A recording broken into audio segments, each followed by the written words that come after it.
안녕하세요. 저는 네일숍을 운영하는 30대 여자입니다. 손님에게 네일을 하며 이런저런 사연을 많이 들었지만 제가 사연의 주인공이 될 줄은 꿈에도 생각하지 못했네요. 답답한 마음에 저도 누구에게 하소연하고 싶었지만 아무래도 네일숍을 운영하다 보니 이미지 같은 게 중요하잖아요. 네일숍 특성상 동네 여자분들이 많아 이런저런 소문이 퍼질까 제가 겪은 일을 말할 수도 없었죠. 그러니 답답한 마음은 쌓여만 갔어요. 이런저런 생각 끝에 이곳에 사연이라도 올리면 답답한 제 마음이 풀릴 것 같아 글을 올리게 되었습니다. 저는 남편과 7년 연애를 하고 3년 정도 결혼 생활을 했어요. 7년을 함께 했으니 함께한 시간은 짧은 것은 아니었죠. 그런데도 저는 남편에 대해 제대로 알고 있는 것이 없었던 것 같아요. 남편이 무엇을 좋아하는지, 그리고 어떤 사람을 만나는지 전혀 몰랐으니까요. 물론 남편이 저를 배신한 게 꼭 그런 문제만은 아니었지만 후회되는 것은 어쩔 수 없나 봐요. 처음부터 그에 대해 잘 알았다면 그와 결혼하지 않았을 테니까요. 기가 막힌 저의 인연의 시작은 남편 형과 저의 인연부터 시작했습니다.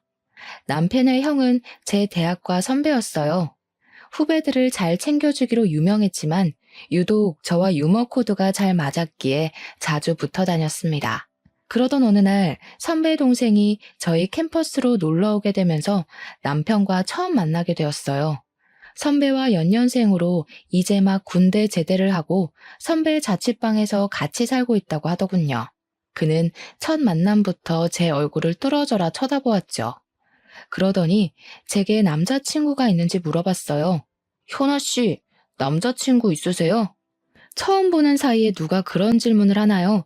그것도 첫 질문으로 말입니다. 거부감이 들었죠. 야, 그런 질문은 실례야. 선배의 만류에도 동생은 제게 질문을 이어갔죠. 좋아하는 남자 스타일이 어떻게 되세요? 저 같은 스타일은 어때요? 나쁘지는 않은데요. 첫 만남부터 그렇게 물어보니까 너무 부담스럽네요. 부담스럽게 하려고 물어본 건 아니에요. 정말 마음에 들어서 그래요. 밑도 끝도 없이 들이대는 그를 피하고 싶었어요. 선배, 저 먼저 가볼게요. 다음에 봐요. 저도 다음에 봐요. 꼭이요. 저를 보며 그는 손까지 흔들어 보였죠. 어색한 미소를 지으며 그 자리를 서둘러 벗어났습니다. 그는 선배와 함께 캠퍼스 안을 돌아다니며 저와 자주 마주치게 되었죠. 지나가던 길에 마주친 그는 저를 보더니 먼저 아는 척을 하더라고요. 현아 씨, 다시 만나서 반가워요. 네, 그렇네요. 자주 보네요. 네, 복학할 때까지 여유가 좀 있어서요. 그때까지 더 자주 봤으면 좋겠네요. 그러세요. 저는 약속이 있어서 먼저 가볼게요. 우연히 마주쳐도 그가 부담스러운 건 마찬가지였어요. 저를 정말 좋아해서 저런 말을 하는 건지 아니면 사람을 헤프게 봐서 그런 말을 하는 건지 알 수 없었죠. 서둘러 인사를 하고 자리에서 벗어나는 순간 그가 제 손을 잡고 우산을 지어주더라고요. 현아 씨, 오늘 오후에 비 온대요. 우산 꼭 챙겨가요. 아니요, 전 괜찮아요. 현아 씨 주려고 챙겨온 거예요. 가져가세요. 비 맞으면 감기 걸려요. 됐다고 거절을 했지만 우산을 가져갈 생각을 하지 않았죠. 어쩔 수 없이 우산 들고 가게 되었어요. 어떻게 보면 저를 챙겨주는 거였지만 그런 작은 친절에도 불편했어요. 그의 적극적인 모습도 그리고 저를 향한 관심도 너무 부담스럽게 다가왔거든요. 결국 그 우산을 들고 친구를 만나 점심을 먹게 되었습니다. 친구와 점심을 먹고 식당 밖으로 나올 때였어요. 오전에는 맑았던 하늘에서 비가 내리는 겁니다. 친구가 제 손에 들린 우산을 들고 활짝 펼쳤죠. 그러면서 일기예보도 잘 챙겨본다고 칭찬을 하더라고요. 친구에게는 그 우산을 다른 사람에게 받았다는 말을 하지 못했어요. 잘 알지도 못하는 사람이었고 괜히 말하면 어떤 사람이냐고 계속 볼 것 같았거든요. 하지만 제 머릿속에는 이미 그가 떠올랐어요. 저를 위해 우산을 챙겼다는 말이 계속 생각났거든요. 다음에 만나면 우산 잘 썼다고 감사 인사를 남기고 싶었지만 선배와 함께 다니던 그의 모습은 더 이상 보이지 않았습니다. 선배에게 그에 대해 물어볼까 싶다가도 입이 잘 떨어지지 않았어요. 보기 싫을 때는 아무리 찾아도 보이지 않던 그가 찾을 때는 보이지 않자 왠지 보고 싶어지더라고요. 우연히 선배와 마주치게 되면 저도 모르게 두리번거리며 그를 찾고 있었어요. 그를 다시 만나게 된 건 보름 정도 흘렀을 때였어요. 시내 거리에서 걸어오는 그를 보고 한달음에 달려가 그에게 먼저 인사를 건넸죠. 준경 씨, 저번에 우산 너무 고마웠어요. 그동안 무슨 일 있었어요? 한동안 안 보이던데요. 아, 효나 씨, 그동안 잘 지내셨어요? 네, 복학 준비를 하고 있어서요. 우리 학교도 여기서 멀지 않아서 자주 볼 수 있겠네요. 그래요? 잘 됐네요. 우리 자주 봐요. 정말 신기했어요. 한번 무너진 경계의 벽은 순식간에 사라져버렸거든요. 처음에는 감사한 마음에 그와 이야기를 나누었던 것 같아요. 하지만 그와 이야기를 할수록 정말 저와 잘 맞더라고요. 취향도 비슷하고 생각하는 것도 비슷했죠. 자연스럽게 같이 어울려 놀았던 것 같아요. 만나서 밥도 먹고 공부도 하고 그러다 보니 어느 순간 저는 그와 선배가 없어도 따로 만나는 사이가 되어 있었습니다. 누가 먼저 사귀자고 말 꺼낸 건 아니었지만 저희는 연인 사이가 되었어요. 그와 연애를 한 지 2년 정도 되었을까요? 남자친구가 타도시 회사에 취직이 되었다고 하더라고요. 졸업 후 바로 취직되었으니 기쁜 일이었지만 멀리 떨어져서 지내야 한다니 우울해졌죠. 제 주위에도 장거리 연애를 시작한 친구들은 금방 헤어졌거든요. 처음에는 잘 지내다가 자연스럽게 멀어지면서 헤어지게 된다고 했거든요. 거기다 가까운 거리도 아니고 1시간 반 거리라니 시외버스를 타고 와야 한다는 번거로움까지 더해지자 제 불안감은 배가 되어 돌아왔습니다. 너무 먼 것 같아. 왕복 3시간이잖아. 자기야, 자주 올 테니까 너무 걱정하지 마. 떨어져 있어도 나는 자기뿐이라는 거 알잖아. 치, 말만 그렇게 해놓고 몸이 멀어지면 마음도 멀어지는 거 아니야? 절대 그럴 일 없으니까 걱정하지 마. 내가 자기를 얼마나 사랑하는데. 그는 사랑을 증명이라도 하듯이 매주 저를 만나기 위해 1시간 반 거리를 찾아왔죠. 아직 차가 없어 시외버스를 타고 오면 피곤하기도 할 텐데 그는 그런 내색을 전혀 하지 않았어요. 피곤하지 않아? 너무 먼 거리잖아. 나는 괜찮으니까 피곤하면 매주 안 와도 돼. 주중에도 자기가 보고 싶은 거 꾹꾹 참은 거야. 가까운 거리였으면 매주가 아니라 매일 올 텐데 아쉬운걸? 피곤할 텐데 저를 위해 그렇게 말해주는 그에게 너무 고마웠죠. 어쩜 이렇게 한결같이 좋아해 줄 수 있는지 저도 그를 사랑하지 않을 수가 없었죠. 장거리 연애를 하는 5년 동안 그는 그 먼 길을 부지런히 오갔습니다. 그 사이 저도 대학을 졸업하고 내일 쪽으로 일하게 되었어요. 몇 년 동안 차곡차곡 모아 놓은 돈으로 주택가 근처에 작은 네일숍을 오픈하게 되었죠. 대출을 껴서 오픈한 숍이었지만 저만의 작은 공간이 생겼다는 것만으로도 너무 행복했어요. 그때 결혼 생각도 들었습니다. 마음이 통했는지 그가 먼저 결혼을 하자고 청혼을 했죠. 현아야, 나와 결혼해 줄래? 평생 행복하게 해줄게. 정말? 당연하지. 나도 자기를 행복하게 해주고 싶어. 연애 기간 동안 한 번도 저를 실망시킨 적이 없었기에 그의 청혼을 흔쾌히 받아들였습니다. 저희는 연애를 시작한 지 7년 만에 결혼을 하게 되었죠. 결혼했더라도 저희는 1년 동안 주말 부부로 지내야 했어요. 남편이 회사에서 맡은 프로젝트가 있어 그만둘 수가 없기도 했지만 신혼집을 구할 때 대출을 받았기에 경제적으로도 남편이 계속 일을 해야 했습니다. 하지만 결혼했어도 혼자 지내는 시간이 길어지자 외로웠어요. 결혼하고도 텅 빈 집에 홀로 있으려니 정말 결혼한 게 맞는지 연애할 때와 달라진 게 없어 보였습니다. 그때는 떨어져 지내는 외로움이 너무 컸던 것 같아요. 언제 다시 함께할지 모르는 시간이 더욱 길게만 느껴지기도 했죠. 당시에 저는 제 네일숍을 정리하고 남편이 사는 지역으로 내려가고 싶었어요. 그래서 남편에게 넌지시 말을 꺼냈습니다. 자기야, 내가 자기 곁으로 갈까? 떨어져 지내다 보니까 너무 외로워. 자기 곁에 있고 싶어. 어구, 남편이 없어서 그렇게 외로워? 그런데 겨우 거기서 자리 잡았는데 여기 오면 다시 처음부터 시작해야 하잖아. 다시 생각해보는 건 어때? 우리 결혼한 지 1년이나 됐는데 연애할 때랑 하나도 달라진 게 없는 것 같아. 아이라도 있으면 결혼했다는 게 실감이라도 날 텐데 언제까지 이렇게 지내는 건 싫어. 처음부터 다시 시작하더라도 자기랑 같이 있고 싶어. 그렇지만 우리 아직 아파트 대출도 남았는데 자기가 내려오는 건 아닌 것 같아. 이번 프로젝트 끝나면 내가 이직하는 게 어떨까? 외로워도 조금만 참아. 반년 뒤 남편은 회사를 정리하고 제 곁으로 오게 되었죠. 남편은 직장을 이직해야 했지만 저와 함께 한다는 것만으로도 정말 좋아했어요. 남편과 함께 있으니 자연스럽게 아이를 원하게 되었죠. 그 전에는 남편과 떨어져 지내서 아이가 안 생긴다고 생각했지만 같이 지내도 아이는 쉽게 생기지 않았어요. 시부모님도 남편과 같이 지내고 난 후부터 은근히 아이를 기다리시기 시작하셨어요. 너희 아이가 아직이냐? 이제 같이 사니까 서둘러 가져라. 그래야 부부 사이도 더 돈독해지는 거야. 네, 어머니. 저희도 아이를 가지려고 하는데 빨리 안 찾아오네요. 뭘 기다려. 요즘 다들 병원에서 가지더라. 너희도 괜히 기다린다고 마음고생하지 말고 병원 가서 만들어. 병원에 가서 아이를 가지라는 말에 처음에는 거부감이 들었어요. 아이를 낳고 싶은 건 맞지만 굳이 그렇게까지 해서 아이를 가져야 하나? 하는 생각이 들었거든요. 그런데 남편이 아이들만 보면 발길을 멈추고 한참을 쳐다보더라고요. 자기야, 아이 너무 귀엽지 않아? 아이들은 정말 천사 같아. 자기 닮은 딸 낳으면 정말 예쁠 텐데.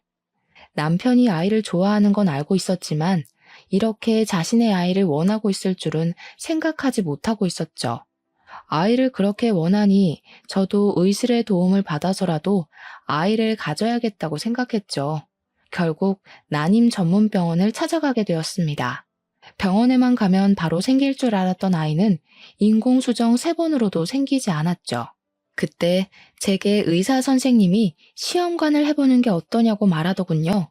인공수정까지 했는데 여기까지 와서 아이를 갖는 걸 포기할 수는 없었습니다.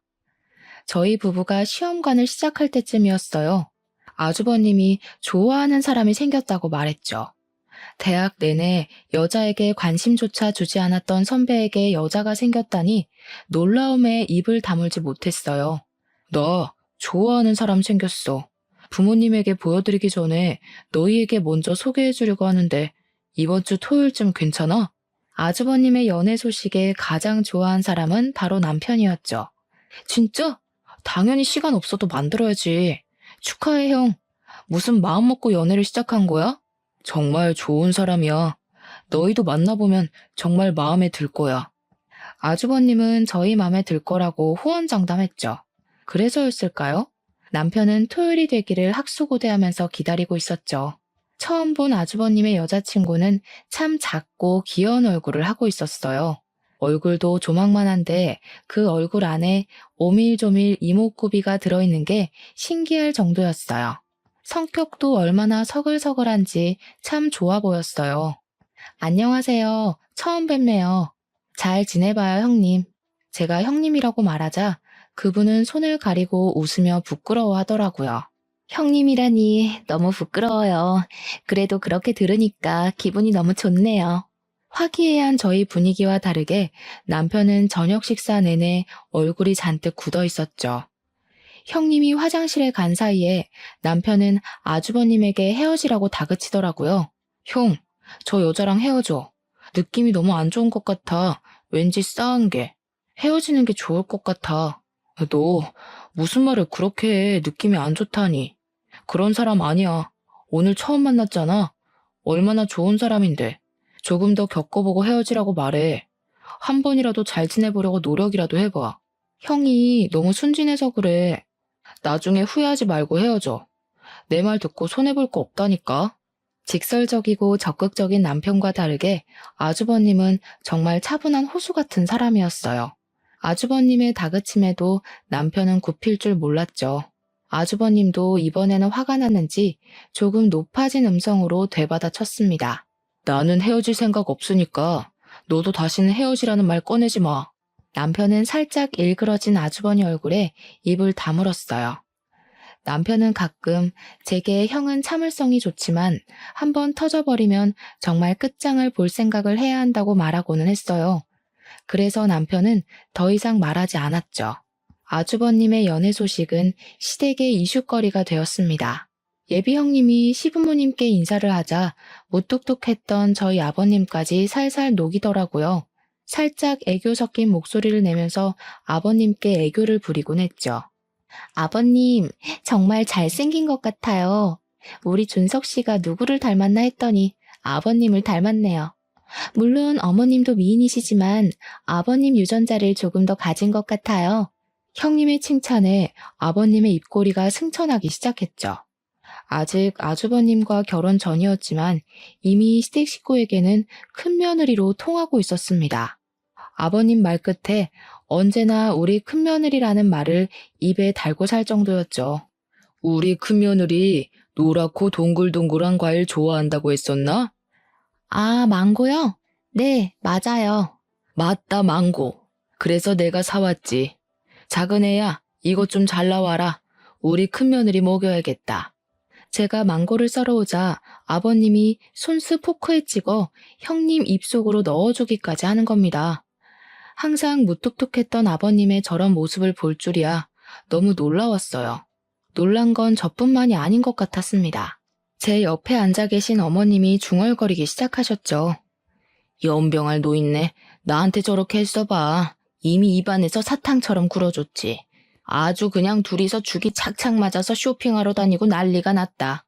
아버님과 죽이 잘 맞았던 형님은 어머님을 제외하고 둘이서 쇼핑하러 다닐 정도로 친하게 지내고 있었죠. 그 친화력이 저는 부러울 정도였습니다. 형님은 사람에게 벽이 없는 건지 신기하기도 했죠. 남편도 그 모습에 불만이 많아 보였습니다. 자기는 형수랑 친하게 지내지 마. 알았지? 아무래도 보통 내기가 아닌 것 같아. 왜 그렇게 남편은 형님을 싫어하는 건지 도통 이해가 되지 않았어요.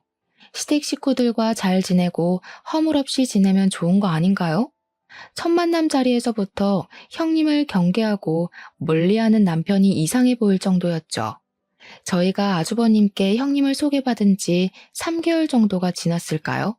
어느 순간 남편이 형님과 정말 죽이 잘 맞을 정도로 잘 지내기 시작했어요.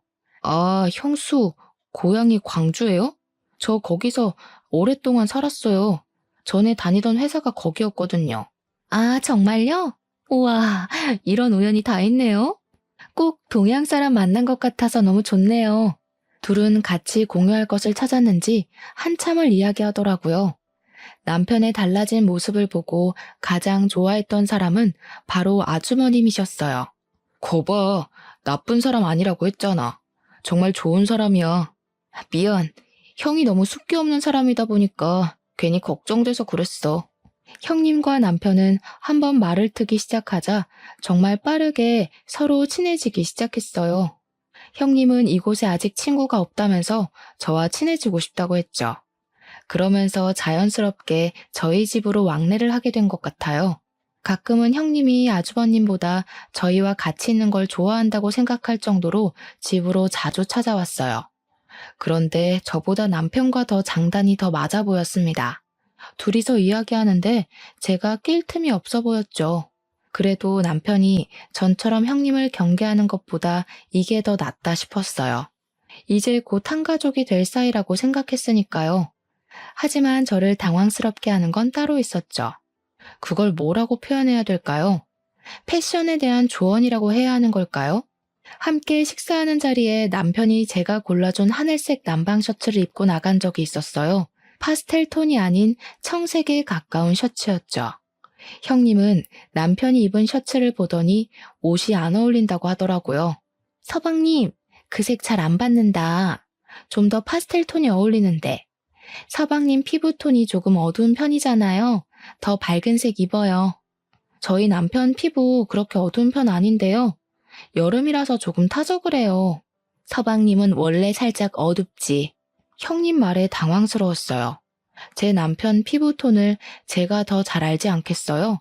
물론 남편이 백옥 같은 피부는 아니었지만 그렇다고 옷을 골라 입을 정도의 피부톤을 가지고 있는 건 아니었거든요. 그런 일은 그것뿐만이 아니었어요. 제가 남편에게 골라준 향수가 남편 이미지와 다르다면서 새로운 향수를 사준다든지 제가 사준 가방이 들고 다니기 불편해 보인다며 다른 가방을 선물해 주었죠. 이런 걸 어떻게 받아들여야 할지 너무 난감했어요. 제가 보기엔 도가 지나친 오지랖처럼 보였거든요. 형님 너무하는 거 아니야? 내가 그렇게 센스가 없어? 왜 당신한테 사주는 것마다 꼬치꼬치 지적하지? 남편은 핸드폰을 보면서 시큰둥하게 대답했어요. 왜? 신경 써주면 좋은 거 아니야? 관심 있으니까 그런 말도 해주는 거지. 남편 말에 정말 별일도 아닌 일에 신경 쓰고 있는 건지 머리가 아팠어요. 손가락으로 관자놀이를 꾹꾹 눌렀죠. 너무 스트레스 받지 마. 안 그래도 시험관 때문에 신경이 너무 예민해진 거 아니야? 별일도 아니잖아. 당시에 남편 말대로 지속적인 시험관 실패로 정말 예민해졌나 싶기도 했어요. 계속 임신에 실패해서 마음이 우울하기도 했거든요.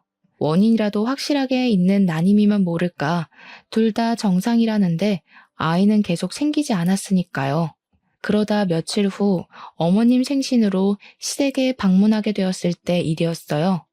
점심때 시댁 식구들이 모이기로 하면서 저는 이른 아침부터 시댁으로 가서 음식 준비를 해야 했죠. 밖에서 먹으면 편하겠지만 아버님의 까다로운 식성 때문에 집에 와서 외식은 거의 꿈도 못 꿀 일이었거든요. 그렇다고 시어머니 생신에 어머님이 밥상을 차리라고 할 수는 없잖아요. 어쩔 수 없이 제가 음식 장만을 떠맡게 되었죠. 한참 부엌에서 음식 장만을 하는데 거실에서 시댁 식구들이 이야기하는 목소리가 들렸어요.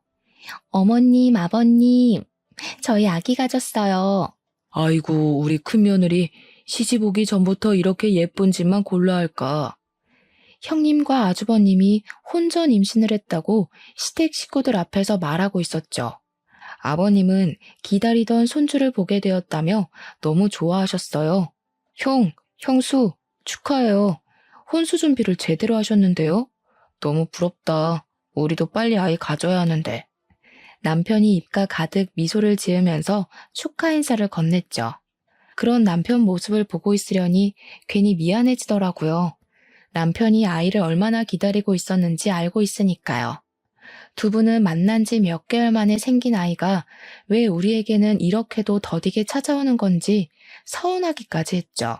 결혼 전인데 벌써 아이가 생겨서 너무 당황스러워요.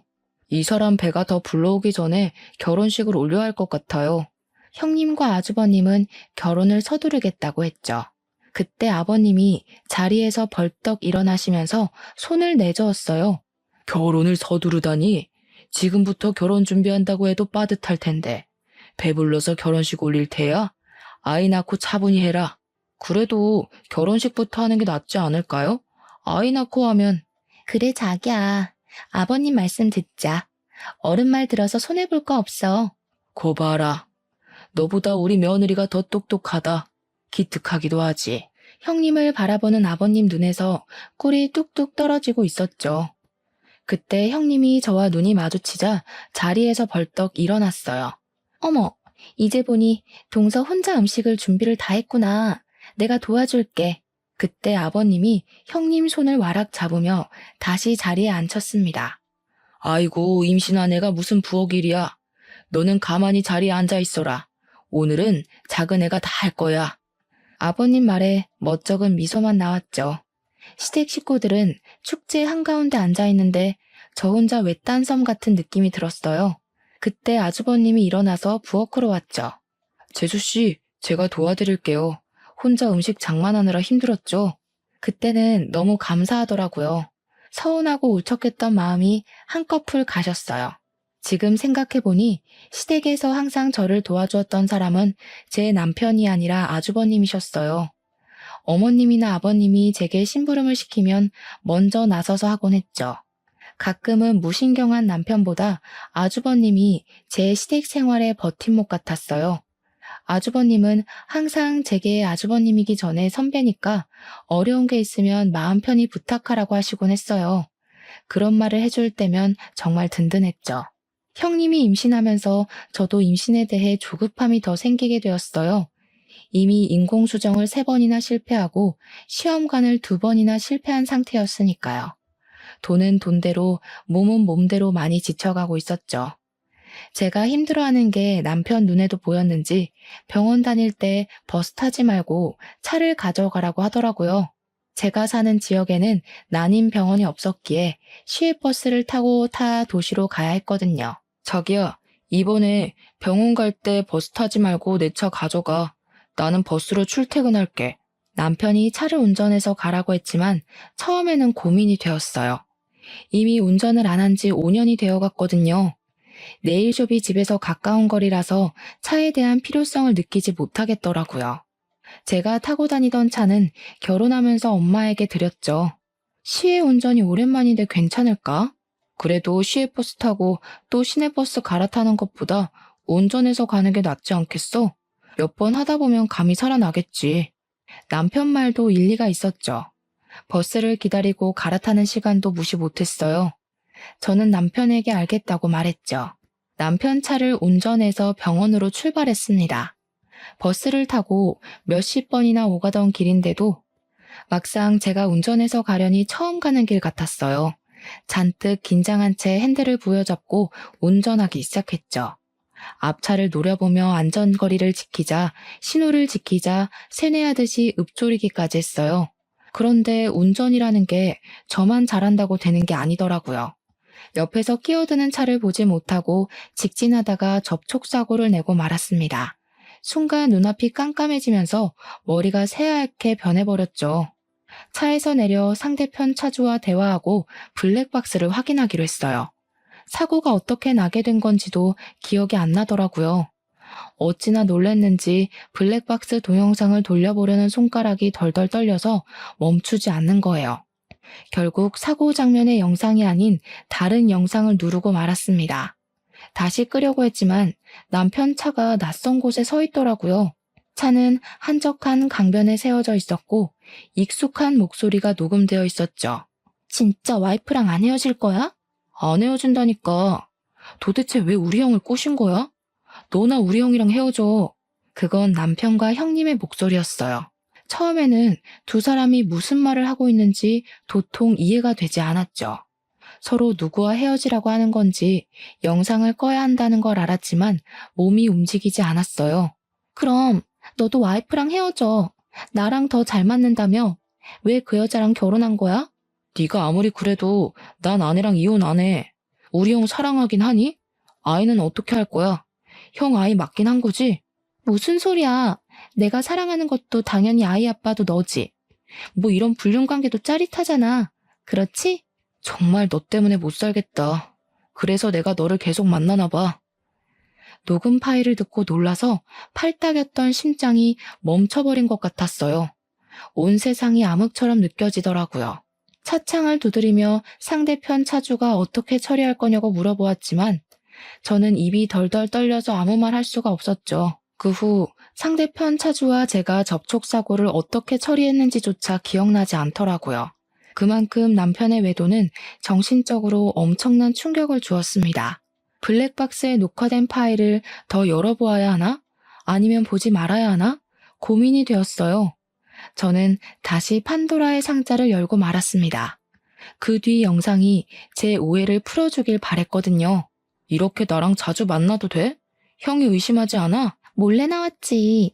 그 사람 내 말이라면 파트로 매주를 만든다고 해도 믿으니까 걱정하지 마. 당분간 못 만날 거야. 아내한테 내 차 가지고 병원 다니라고 했거든. 아내가 지금 많이 힘들어해서. 진짜 그 여자랑 아이 가질 거야? 당신 아이는 내 뱃속에 있다니까. 그 여자랑 헤어져. 그럼 우리 둘이 아이 키울 수 있어. 아이 가지고 싶다면서 아이도 못 낳는 여자랑 왜 사는 거야? 난 아내랑 헤어질 생각 없다니까. 그만 포기해. 그 아이는 내 아이가 아니라 형 아이여야 해. 애처가 나셨네. 내가 이래서 그 여자를 좋아하지 못하겠다니까. 정말 볼수록 짜증나 죽겠어. 적당히 해. 티 안 나게. 이런 사이를 뭐라고 말해야 하는 걸까요? 명백한 불륜 관계였지만 그것보다는 공생이라고 해야 할까요? 이 기이한 관계에 대해 정확한 정의를 내릴 수가 없더라고요. 이미 남편과 형님은 아주버님을 통해 만나기 전부터 아는 사이였어요. 남편은 오래전부터 저와 주말에 만났다면 형님을 주중에 만나고 있었던 거죠. 더욱더 놀라웠던 건 형님은 이미 예전부터 남편에게 다른 여자 있다는 걸 알면서도 만났다는 거예요.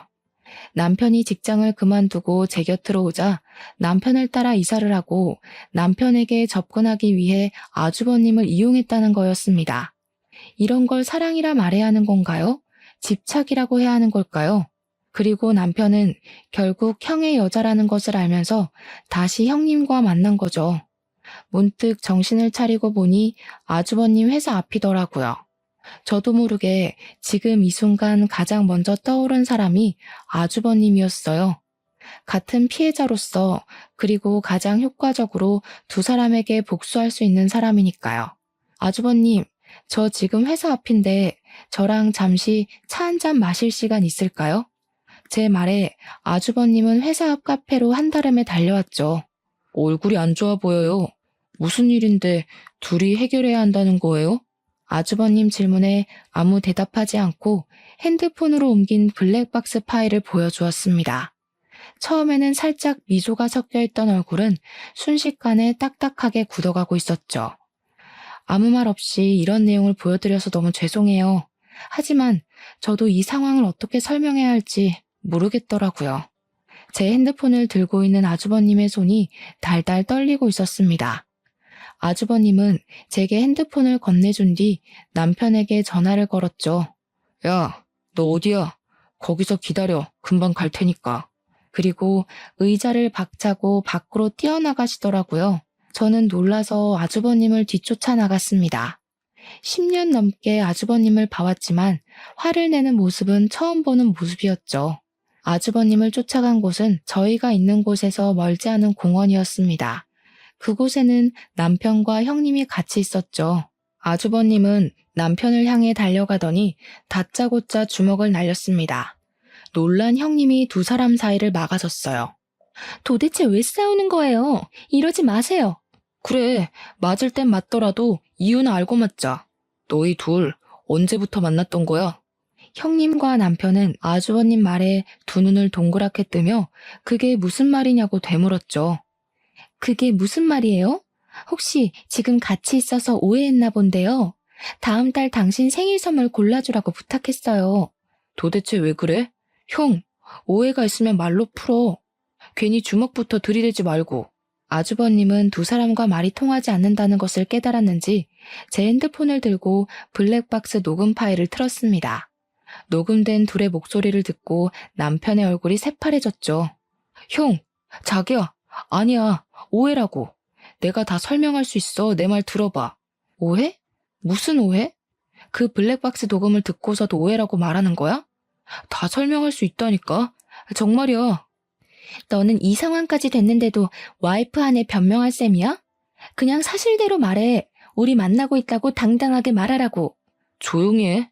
나는 아내랑 헤어질 생각 없다고 했잖아. 이게 다 너 때문이야. 네가 찾아오지만 않았어도 형도 나도 잘 살았을 거라고. 지금 이 모든 게 내 탓이라는 말이야? 네가 찾아왔을 때 좋아하던 사람은 바로 너 아니었어? 네 형을 만나고 있어도 나를 만난 건 너야. 형님은 순식간에 남편을 밀어버렸어요. 남편은 중심을 잡지 못하고 비틀거리더니 화단에 걸려 넘어지고 말았죠. 넘어질 때 화단에 심어진 나무에 얼굴이 긁혔는지 피가 나더라고요. 남편은 손으로 볼을 쓸었어요. 이게 정신 나갔나? 어디서 사람을 밀어? 손에 묻은 피를 보고 화가 났는지 형님에게 달려들어 밀어버렸어요. 형님은 뒷걸음질 치다가 뒤로 넘어지면서 시멘트 타일에 엉덩이를 크게 찝고 말았습니다. 못 일어나겠어.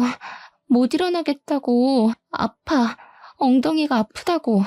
제가 잡고 일으켰지만 아프다며 손을 뻗어 저를 밀어버리더라고요. 저까지 바닥에 엎어져 버렸죠. 그때 형님 다리 사이로 붉은 핏자국이 보이기 시작했어요. 아주버님이 서둘러 119에 신고했죠.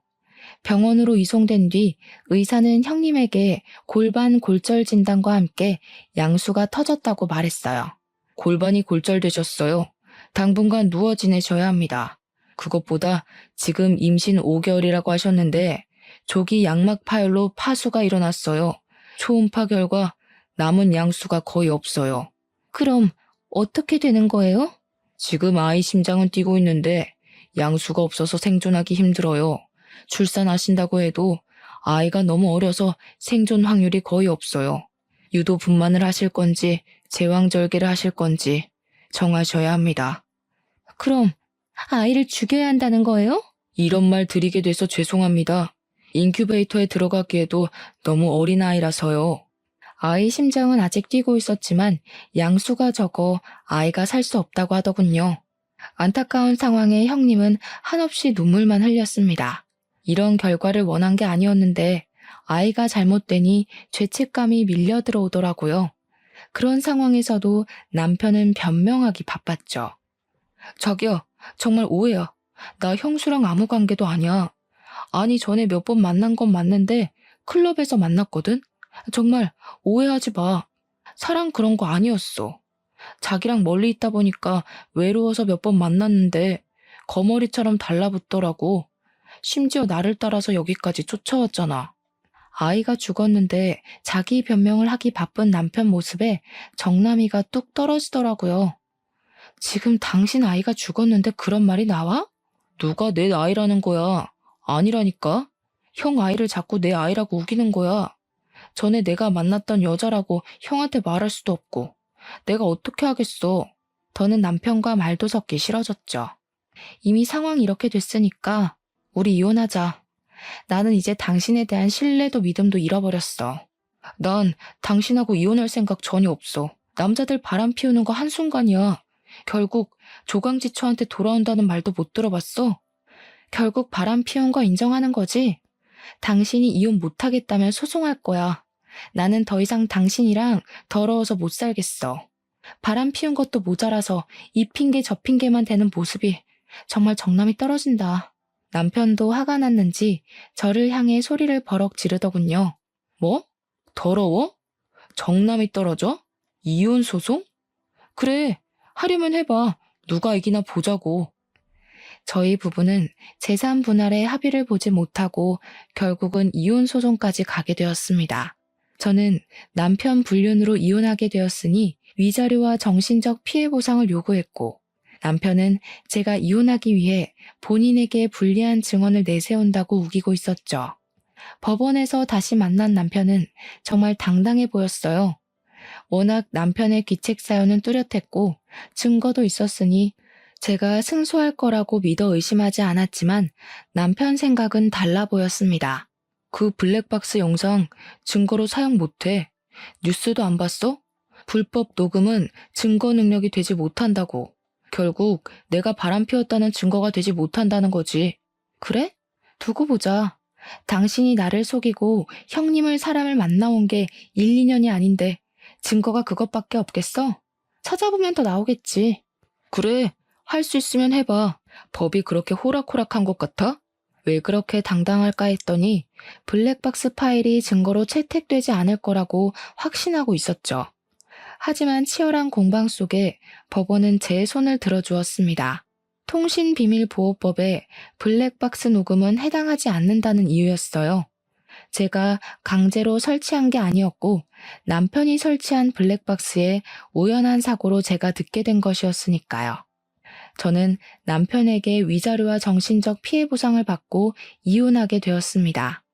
법원을 나오면서 남편은 패소한 게 분한지 소리를 지르더군요. 아, 말도 안 돼. 이런 개 같은 경우가 어디 있어. 내 차 블랙박스를 강제로 받는데. 어디 있긴 여기 있지. 아직 대한민국에 정의가 있다는 거 아니겠어? 당신이 나를 속이고 형을 속이고 우리 둘을 농락한 벌에 비하면 너무 가볍지 않아? 나는 지금도 당신을 용서할 수가 없어. 당신 생각하면 아직도 치가 떨린다고. 지금도 반성조차 하지도 않잖아. 그래서 당신하고 이혼한 거야. 불륜이 아니라 뭘 잘못했는지 모르는 것 같아서 말이야. 저는 법원에서 두 눈을 크게 뜨고 저를 바라보는 남편을 두고 정류장으로 향했습니다. 아마 남편은 시간이 더 흐른다고 해도 자신이 어떤 잘못했는지 모르겠죠. 처음에는 당당하고 자신감 넘치는 그 모습이 사랑스러웠지만 이제 그 당당한 모습에 실망스러웠어요. 제가 사랑한 사람이 저렇게 못났던 사람이었을까 싶었죠.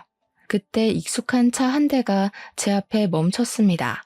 아주버님 차였죠. 재수씨, 타세요. 데려다 드릴게요. 아무 말 없이 아주버님 차에 올라탔죠. 어쩌면 저보다 더 치명적인 상처를 입은 사람은 아주버님이셨으니까요. 저야 남편이랑 이혼하면 끝이지만 아주버님은 자신을 속이고 농락한 사람이 핏줄로 이어진 혈연이잖아요. 조용한 차 안에서 먼저 말을 꺼낸 사람은 아주버님이셨습니다. 동생 대신 제가 사과할게요. 사실 우리 관계가 이렇게 끝나는 것이 너무 아쉬워요. 그냥 좋은 선배와 후배로 남았으면 어땠을까 생각해요. 그럼 계속 얼굴 보고 살 수 있지 않을까요? 좋은 인연이 아니었으니 이렇게 된 거겠죠. 이게 왜 아주버님 탓이에요? 아주버님도 결국 피해자잖아요. 사실 내가 먼저 너를 좋아했어. 동생보다 먼저 말이야. 동생에게 네 이야기를 한 적이 있거든. 그런데 그 녀석이 궁금하다고 네 얼굴을 보고 온 뒤 사귀고 싶다고 조르기 시작하더라고. 난 당시에 너를 좋아한다고 말하지 못했어. 아주버님의 뜬금없는 고백에 놀랐습니다. 아무 말 하지 않고 두 눈을 동그랗게 뜨고 있자 멋쩍은 미소를 짓더라고요. 지금 와서 너랑 뭘 하겠다는 건 아니고 그때 내가 조금 더 솔직했더라면 네가 이런 일을 겪지 않을까 하고 말이야.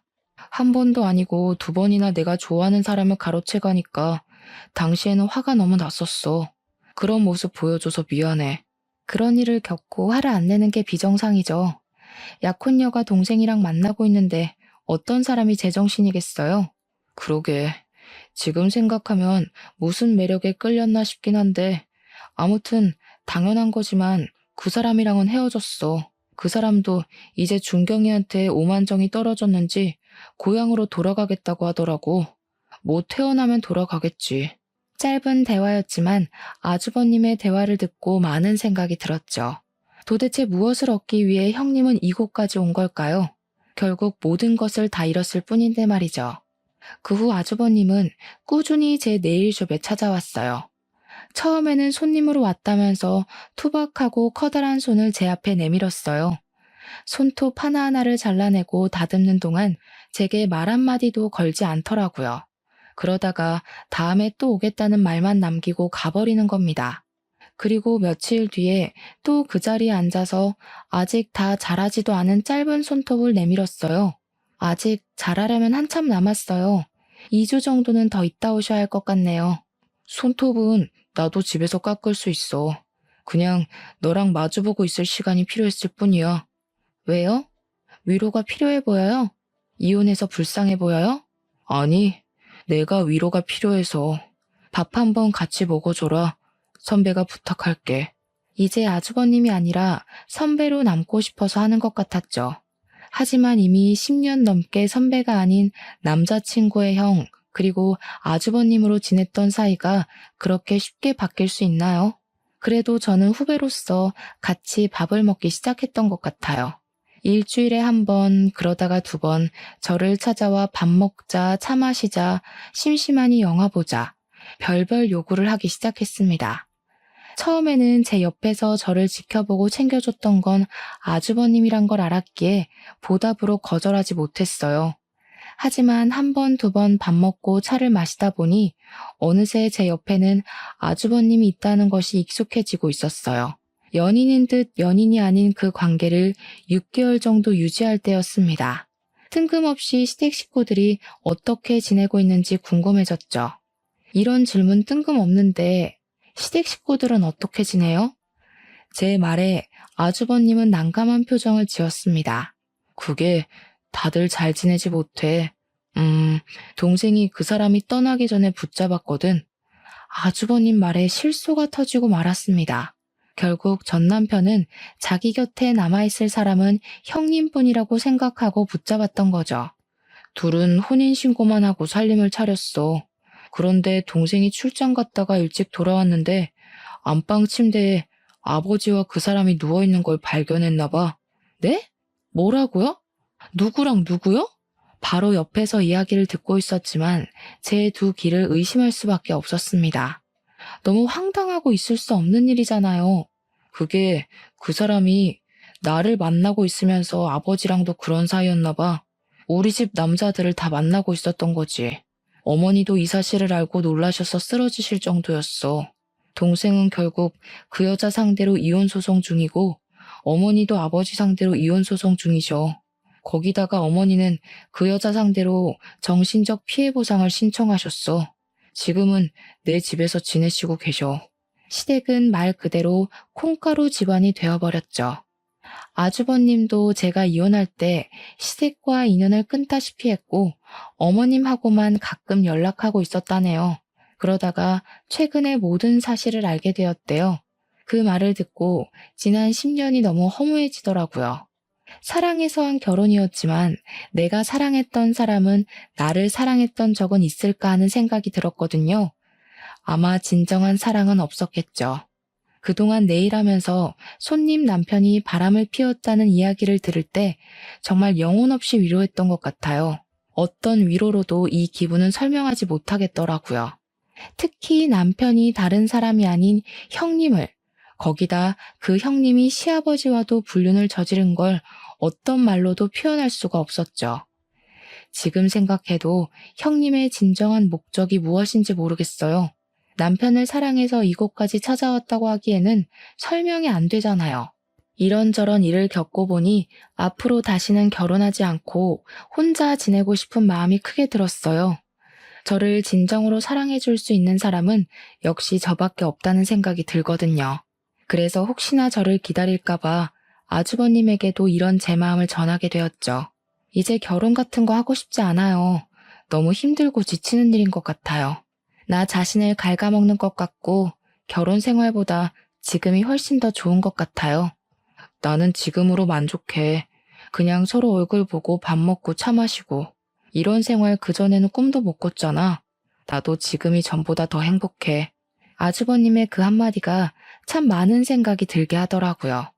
어쩌면 처음부터 아주버님이 먼저 고백했더라면 정말 그런 일은 겪지 않았겠다는 생각을 하게 되었어요. 하지만 이미 지나가 버린 시간을 되돌릴 수 없는 일이니 후회해도 어쩌겠어요. 지금 사는 삶에 최선을 다할 수밖에 없죠. 제 사연은 여기가 끝입니다. 그래도 이곳에 사연을 쓰고 나니 답답했던 마음이 후련하고 개운하네요. 여러분도 속에 있는 말을 털어놓을 사람이 없다면 일기장이라도 적어 답답한 마음을 풀었으면 좋겠습니다.